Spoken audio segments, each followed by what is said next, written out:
નમસ્કાર વિદ્યાર્થી મિત્રો, આજના આપણા ટોપિકમાં આપણે જોવાનું છે કે કઈ રીતે એક ઓફિસ સર્ક્યુલર તૈયાર કરી શકાય. ગયા લેક્ચરમાં આપણે જોયું હતું તો માઇન્યુટ્સ એટલે કે કાર્ય નોંધ કઈ રીતની કરવી, કયા કયા કાર્યો મિટિંગમાં થવાના છે એની નોંધ પોથી જ બનાવવાની હતી એનું ઉદાહરણ સહિત આપણે જોયું. તો આગળ આપણે પહેલાં અહીં ઓફિસ સર્ક્યુલર જોવાના છે કે કઈ રીતની ઓફિસ સર્ક્યુલર હોવી જોઈએ.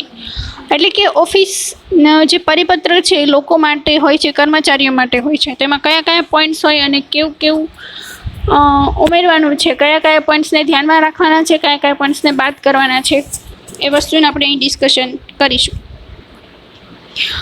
Office circular is formal letter that is intended to bring to notice certain matters to the employees within the organization.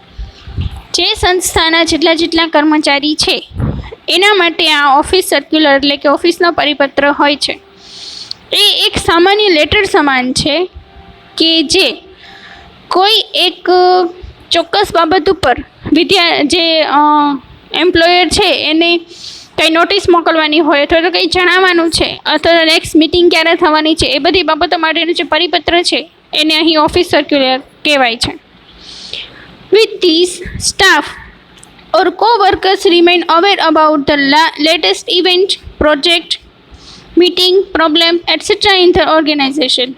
એટલે કે આના દ્વારા ઓફિસ સર્ક્યુલર દ્વારા જે સ્ટાફ છે, જે લોકો કર્મચારીઓ છે અથવા તો એ સાથે કામ કરનારા બધા વર્કર્સ છે, એ બધા જે હાલચાલ ચાલી રહ્યું છે કંપનીમાં, અત્યારે લેટેસ્ટ જે વસ્તુ થઈ રહી છે, જે કોઈ ઇવેન્ટ્સ બની રહી છે એના બાબતથી એ સજાગ રહે છે.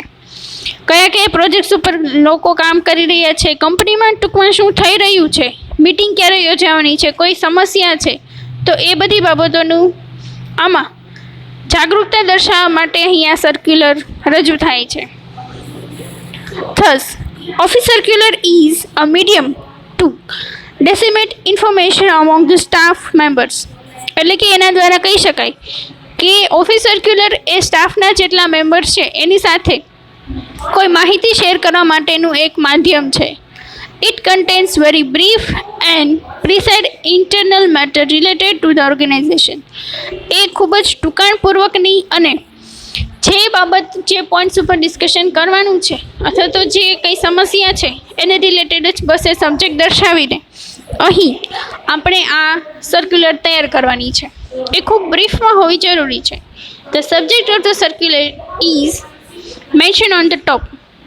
Circular are usually put on the notice board so that anyone can become aware of the information.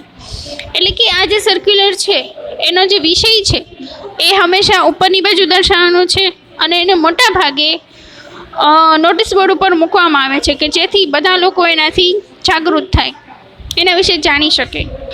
તો certain organization in case of important matter circulate the circular among the staff member and obtain the signature of the members on the employee list. એટલે કે ઘણા એવા કોઈ મહત્ત્વના મુદ્દા ઉપર જો કોઈ સર્ક્યુલર બનાવવામાં આવે, કોઈ પરિપત્ર રજૂ કરવાનો થાય, તો ઘણી સંસ્થાઓ જે છે એ જે સર્ક્યુલર બનાવે છે એને જે મેમ્બર છે, જેટલા સ્ટાફના લોકો છે એની વચ્ચે મૂકે છે અને એ લોકોના સિગ્નેચર પણ લે છે. તો આવું પણ ઘણી વખત થતું હોય છે. This ensures the office that everyone has read the circular and negligence in the following the same can be considered the office. એટલે આ બાબતમાં ખાસ એક વસ્તુનું ધ્યાન રાખવું જરૂરી એ છે કે બધા લોકોએ એ જે પરિપત્ર છે એને ધ્યાનપૂર્વક વાંચ્યો હોવો જોઈએ અને એનાથી એ લોકો જાગૃત હોવા જરૂરી છે. સો અહીં સ્ક્રીન ઉપર આપણે જોઈ શકીએ છીએ કે આ પહેલું જે સર્ક્યુલર છે એ ખૂબ નાનું છે અને બીજું પણ એના જેમ જ નાની છે. આમાં આપણે ખાલી વિષય દર્શાવી અને જે સમસ્યા છે બસ એને રિલેટેડ જ આપણે લખવાનું છે. તો આ સર્ક્યુલરમાં અહીં જે પોઈન્ટ છે એમાં પહેલાં વિષય છે એ ખાસ દર્શાવવો જરૂરી છે. તો એ ટોપમાં અહીં આપણે સંસ્થાનું નામ લખ્યું છે Shubh Industries Rajkot. Circular number 21, 21મા નંબરનો આ પરિપત્ર છે. તારીખ છે 23 March 2017. 23 March 2017. Dear staff member, કોના માટે છે? તો કે આ સ્ટાફના લોકો માટે છે. It has been observed that the employees of unit number 2 have been parking their vehicle in the parking place reserved for unit number 1 employees. હવે અહીં સંસ્થા દ્વારા એવું નોટિસ કરવામાં આવ્યું છે કે જે બીજા નંબરની ટુકડી છે એમ્પ્લોયર એટલે કે વર્કર્સની, તો એ જે વર્કર્સની ટુકડી છે એ પોતાના વાહન છે એ યુનિટ 2 માટે જે પાર્કિંગ બનાવ્યું છે એના બદલે યુનિટ 1ના જે લોકોનું પાર્કિંગ છે ને એમાં એ પોતાના વ્હીકલ પાર્ક કરે છે. The employees of unit 2 are herewith instructed to park their vehicles in the parking stop spread for them. એટલે કે અહીં આ એમ્પ્લોયર્સને એવું સૂચવવામાં આવે છે કે તમારું જે વાહન છે એને તમારા માટે જે યુનિટ નંબર 2નું જે પાર્કિંગ આપ્યું છે ત્યાં જ તમારું વાહન પાર્ક કરવાનું છે. The management will take serious note of the employees who does not follow this instruction. જે એમ્પ્લોયર્સ છે એ જો આ સર્ક્યુલર એટલે કે આ પરિપત્રને ફોલો નહીં કરે, જે માહિતી આપી છે, જે સૂચન કરવામાં આવ્યું છે તેને ફોલો નહીં કરે તો એના તરફ કડક પગલાં લેવામાં આવશે. અને નીચે જે નોટિસ જે પરિપત્ર બહાર પાડનાર છે એની સાઇન અથવા તો એનું નામ હોવું જરૂરી છે. નીચે અહીં આપણે લખ્યું છે મેનેજર. હવે એના પછીનું આપણે ઉદાહરણ જોઈએ તો વિષય છે circular informing celebration of independence day. એટલે કે આ કોઈ સ્કૂલ કે કોલેજનું એક પરિપત્ર છે કે જેમાં આવનારા ઇન્ડિપેન્ડન્સ ડેની સેલિબ્રેશન બાબતેની વાત થઈ છે.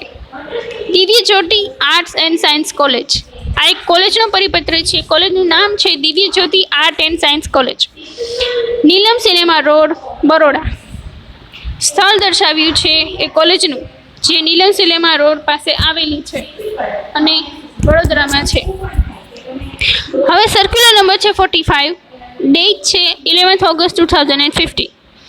ડિયર સ્ટાફ મેમ્બર, એટલે કે શિક્ષકના અથવા તો જે શિક્ષક ગણો છે એના માટે આ નોટિસ છે. It is pleasure to inform you that our college is going to celebrate our Independence Day on 15 August 2015 at our college cricket ground at 8 am. અહીં પ્રિન્સિપાલને જણાવતા આનંદ થાય છે કે આપણી કોલેજમાં 15મી ઓગસ્ટના દિવસે એ ક્રિકેટ ગ્રાઉન્ડ ખાતે 8 વાગ્યે એક્ઝેક્ટ 8 વાગ્યે આપણે ધ્વજવંદન કરવાનું છે અને સ્વાતંત્ર્ય દિનની ઉજવણી કરવાની છે. The president of our management Shri Virjibhai Patel will be the chief guest of the function. એટલે કે આપણી સંસ્થાના જે પ્રેસિડેન્ટ છે શ્રી વીરજીભાઈ પટેલ એ આપણા ચીફ ગેસ્ટ રહેશે.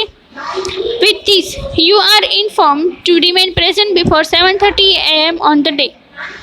એટલે કે આજે નોટિસમાં ડૉક્ટર A.J. ઉપાધ્યાય છે પ્રિન્સિપાલ છે એ અહીં જણાવે છે કે બધા સ્ટાફના મેમ્બરને એ જાણ કરવામાં આવે છે કે બધાએ 7:30 વાગે અહીં હાજર રહેવાનું છે. તો આ જે મેમ્બરને આ જે સર્ક્યુલર છે એ અહીં આપણે અહીં ઉદાહરણ સાથે 2 સર્ક્યુલર જોઈ.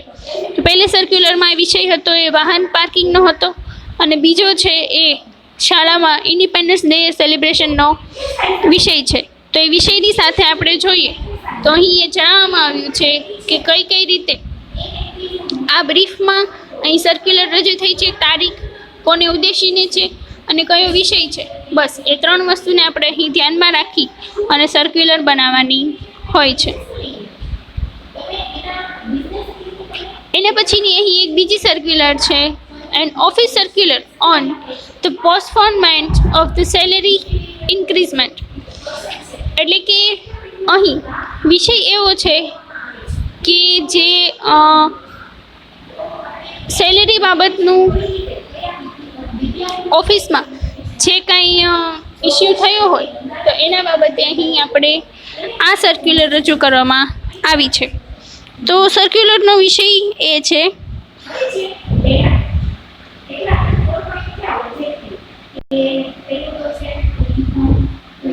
જગ્યા છે ઇન્ફિનિટી ફૂડ્સ બેંગ્લોર. બેંગ્લોર જે સિટી છે એમાં ઇન્ફિનિટી ફૂડ આવેલું છે રેસ્ટોરન્ટ, એના દ્વારા અહીં આ સર્ક્યુલર બહાર પાડવામાં આવ્યું છે. સર્ક્યુલર નંબર 12, ડેટ છે 28 November 2016. Dear staff members, due to domination, company is struggling to be stable in the market. એટલે કે થોડાક એવા કારણોને લીધે કંપની અત્યારે થોડાક સંઘર્ષમાં છે. The company is passing from the circular time and facing unsolvable problems. એટલે કે હાલ કંપની જે છે એને થોડાક ક્રિટિકલ ટાઈમમાંથી પસાર થઈ રહી છે અને થોડાક એવા પ્રોબ્લેમ્સમાંથી પસાર થઈ રહી છે કે જેનો કોઈ સોલ્યુશન હમણાં મળતું નથી. એટલે ટૂંકમાં કહીએ તો કંપની અત્યારે સંઘર્ષમાં ચાલી રહી છે. The retailers are unable to pay the due amount due to the shortage of new currency. એટલે કે જે સંસ્થા છે, જે કંપની ચાલી રહી છે એ હમણાં આ પેમેન્ટ્સ કરવા માટે અનેબલ છે, એટલે અસક્ષમ છે. કારણ એનું એવું છે કે અહીં ન્યૂ કરન્સી એટલે કે નવી જે નોટ છે, નવી કરન્સી છે એની આવક અથવા તો એની શોર્ટેજ પડી છે. એટલે એના કારણે હમણાં આ એમાઉન્ટ જે પગારનું છે એ ચૂકવાઈ શકશે નહીં. To face this situation, the management has decided to postpone the salary increment for 6 months. એટલે આના જે સમસ્યા છે એને હલ કરવા માટે જે મેનેજમેન્ટ છે, જે સંસ્થા છે એની વ્યવસ્થા કરનાર લોકોએ એવું વિચાર્યું છે કે 6 મહિના માટે આપણે સેલેરી વધારવાનું પોસ્ટપોન કરી દઈએ, એટલે કે હમણાં માંડી વાળીએ. As it would be difficult for the company to stabilize the previous financial positioning, the management kindly seek your support. એટલે કે આપણે જાણીએ છીએ કે અત્યારે કંપની માટે સ્ટેબલ રહેવું એ ખૂબ અઘરું થઈ ગયું છે. એટલે મેનેજમેન્ટનું જે લોકો છે, જે પછી એના કોઈ કુક હોય, પછી બધા વેઇટર્સ હોય, વર્કર્સ હોય, ક્લીનર હોય, તો એ બધાને સપોર્ટ આપવા માટે અહીં રિક્વેસ્ટ પણ કરવામાં આવી છે. It is the time when company need you very critically and expect your consent in this regard. એટલે કંપની અહીં એ જે બધા લોકો પાસે એક ચોક્કસ પ્રકારની માગણી કરે છે કે અમારે તમારા સપોર્ટની જરૂર છે. Furthermore, it should be noted that the company does not deny your right to increment but only put off the increment for the above mentioned period. એટલે કે 6 મહિના માટે અહીં આપણે આ સેલેરીમાં વધારો કરવાનો છે. એટલે એનું કંપની એવું મતલબ નથી કરતી કે તમને ક્યારે સેલેરીનો ઇન્ક્રીઝમેન્ટ કરવામાં જ નહીં આવે. સેલેરી તો વધારવાની જ છે, પણ આ સિચ્યુએશનને કારણે હમણાં આપણે સેલેરી વધારી શકીએ એમ નથી. The management is very optimistic for the future financial condition of the company and promises even better increment than the previous year if the expectations are fulfilled. Company એ ખૂબ આશા રાખે છે કે આવનારું જે વાર્ષિક યર હશે, આપણું જે ફાઇનાન્શિયલ યર હશે એ ખૂબ સારું રહેશે. અને એવી આશા પણ આપે છે અને પ્રોમિસ પણ આપે છે કે આવતા વર્ષે જો આપણને ધાર્યા પ્રમાણેનો નફો થશે તો જેટલી આપણે રિક્રુટમેન્ટ હતી એના આધારે જેટલી સેલેરી આપવાની છે એના બદલે પણ થોડી વધારવામાં આવશે, પરંતુ અત્યારે એને પોસ્ટપોન કરવામાં આવે છે. This is with the expectation for